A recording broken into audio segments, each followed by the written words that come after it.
Olá pessoal, bom dia para todo mundo. Pessoal, o Valdemar Costa Neto, ele acabou de ferrar o Flávio Bolsonaro.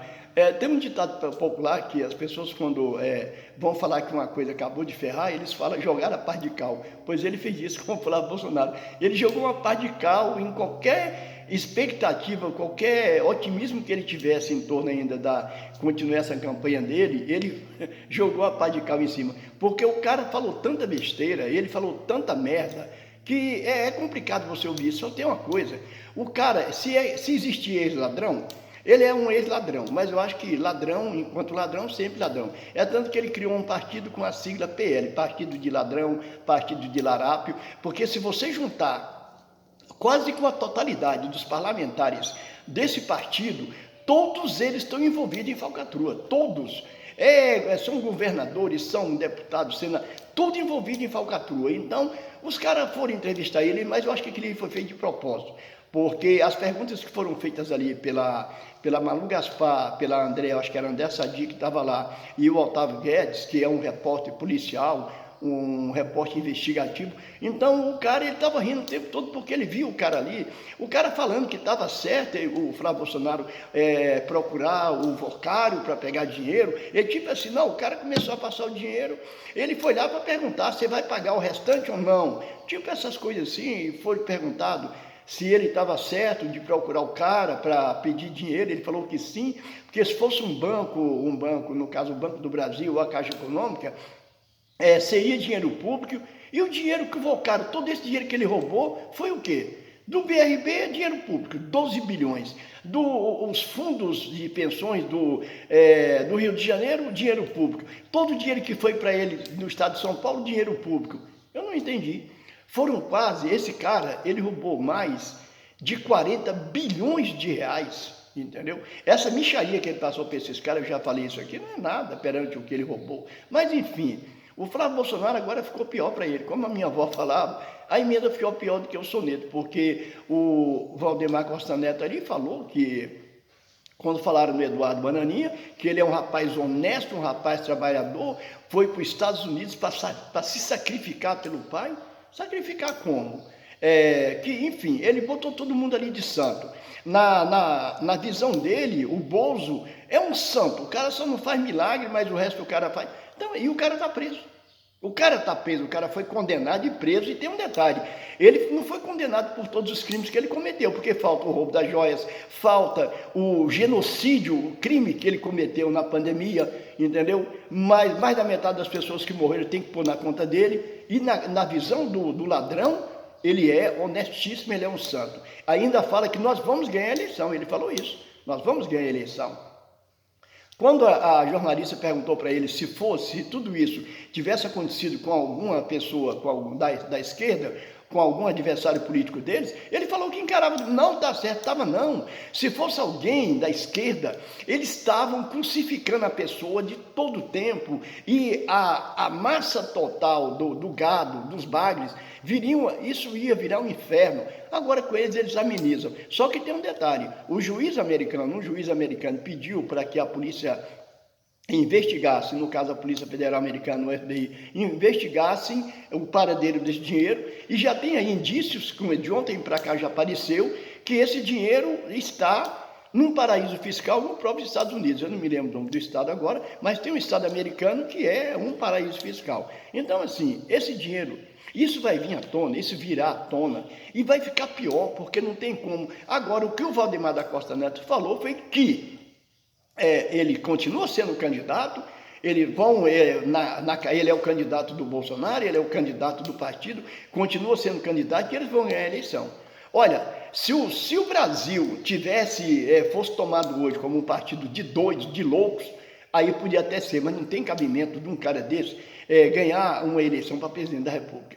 Vocês vejam só o que o Brasil viraria. No governo do pai dele, o golpe do Bolsonaro só não foi aceito, eles só fizeram ali para que ele não desse esse golpe, porque o Brasil já estava sendo visto por outros países do mundo todo, já estava todo mundo virando as costas do Brasil, que todo mundo viu que tinha ele na presidência do Brasil um boneco do posto, um bandido, um safado, um genocida, um canalha. Então ia ficar ruim. Hoje, Vocês veem como o Brasil é visto lá fora. Basta ver aquele evento que aconteceu na Espanha, do encontro da esquerda, dos progressistas do mundo, dos países progressistas, como as pessoas se referiam ao Lula, como ele se dirige ao Lula, o respeito que esse cara tem, quase do mundo todo, dos países do mundo todo. Até o presidente americano, aquele cara que eu não gosto daquele cara, ele é avesso a tudo que você imaginar de uma pessoa democrata, ele é um ditador, ele é um canalha, ele é um gangster, mas até ele respeita o Lula. Os outros presidentes, todos, o primeiro-ministro da Índia, o Vladimir Putin, o presidente chinês, Xi Jinping, o presidente francês, todo mundo, eles respeitam o Lula demais da conta. Eles têm todo o respeito pelo cara, pela história política dele. Enquanto que o povo da extrema-direita, eles são vistos como os idiotas. E eles provam todo dia que são os idiotas. Então, pessoal, isso que aconteceu de ontem à noite para cá, vai ser a par de cal em cima dessa campanha que já nasceu morta desse Flávio Bolsonaro.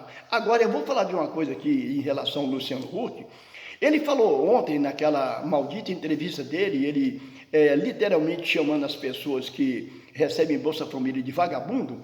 Ele quis falar, ele deixou bem claro o que eles pensam, não falou com essas palavras, mas foi o que ele deixou no ar. Agora só tem um detalhe, ele fala dos programas sociais do governo, só que ele se beneficiou de um programa social do governo e ele conseguiu um empréstimo de 17 milhões de reais para comprar um jatinho no BNDES, entendeu?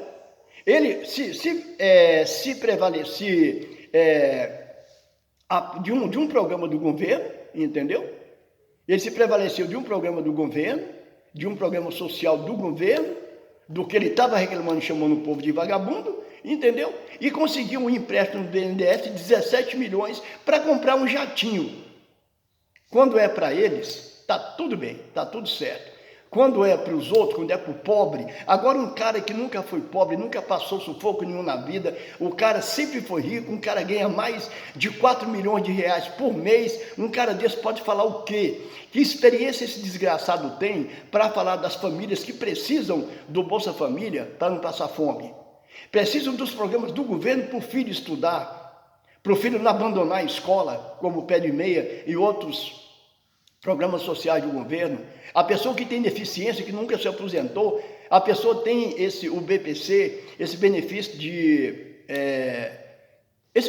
do BPC, que eu sempre esqueço como fala esse troço, entendeu? Precisa disso para viver.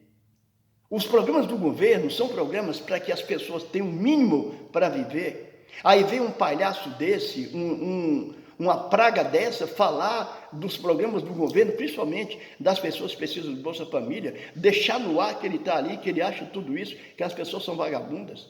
Agora ele que é bilionário, entendeu? Que ele tem dinheiro para caramba, só por mês ele ganha mais de 4 milhões, ele se prevaleceu de um programa social do governo para conseguir um empréstimo para comprar um jatinho. Não foi para comprar comida, não é 600 reais para não passar fome. Para não passar fome literalmente, porque 600 reais para uma família de 4, 5 pessoas não é nada. Não dá para a pessoa fazer quase nada. É o mínimo do mínimo do mínimo que a pessoa tem, o básico do básico do básico. Aí você vê uns caras desses, todo mundo vive de jatinho para cima e para baixo, vive em mansões que talvez nunca tenha andado nela toda, os filhos estudam nos Estados Unidos, moram não sei aonde, e vem falar de famílias brasileiras, famílias pobres, que sim, tem que ter, se prevalece, entendeu?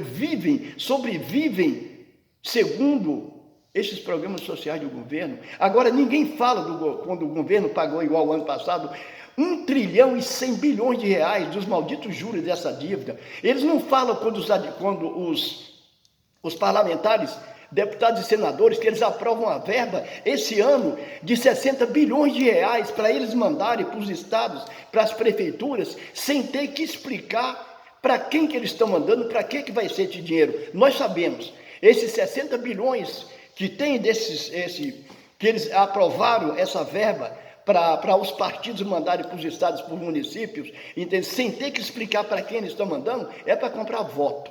É para comprar voto, para ver se essa coisa maldita se reelegem. Mas vamos fazer o seguinte, pessoal, vamos fazer o que eu sempre falo aqui. Vamos, em outubro desse ano, vamos votar em parlamentares, em candidatos a parlamentares, que estejam no mínimo ali, que apoiem todo o plano social do governo, todo o projeto social que vinha do governo, que eles apoiem, para que o governo, para que o presidente Lula não tenha que passar por sufoco que ele está passando nesse mandato dele, que ele tem que se virar nos mil para conseguir alguma coisa. Aliás, ontem já foi aprovado e foi pré-aprovado alguma coisa em relação à escala 6x1, que realmente vai passar, ele vai conseguir, e o trabalhador brasileiro vai ter mais tempo para ficar com sua família. É assim isso que nós temos que fazer. Nós temos um dever social de eleger parlamentares que vão estar, no mínimo ali, apoiando os projetos sociais do governo. É isso aí. Teve alguém ontem que fez um comentário que eu sempre estou com a blusa preta nos meus vídeos. Olha, pessoal, não é feitiço, não é nada, mas eu gosto muito de roupa preta. Eu quase que sempre estou vestido de preto. Não tem nada, não tem superstição, não tem nada. Eu gosto, entendeu? Aí hoje eu dei uma mudada aqui, uma quebrada aqui nas cores para ficar mais legal, mas até que eu achei legal. A blusa preta, a branca por baixo aqui ficou legal. Mas assim, eu gosto muito. Mas eu gosto quando vocês fazem algum comentário. Isso mostra que vocês prestam atenção do que eu falo, prestam atenção até da maneira que eu me visto. E se vocês observaram, no fundo aqui dos meus vídeos, sempre tem, porque esse lugarzinho que eu gravo aqui, como eu gravo só com o meu celular, então aqui parece que fica mais legal, então, e aqui mostra lá atrás algumas coisas do meu salão espírita. Mas é isso aí, muito obrigado pela observação, e curtam os meus vídeos, compartilhem, podem baixar, mandem para quantas pessoas vocês quiserem, e me ajudem a chegar cada vez a mais pessoas. Muito obrigado, bom dia, que Deus nos abençoe.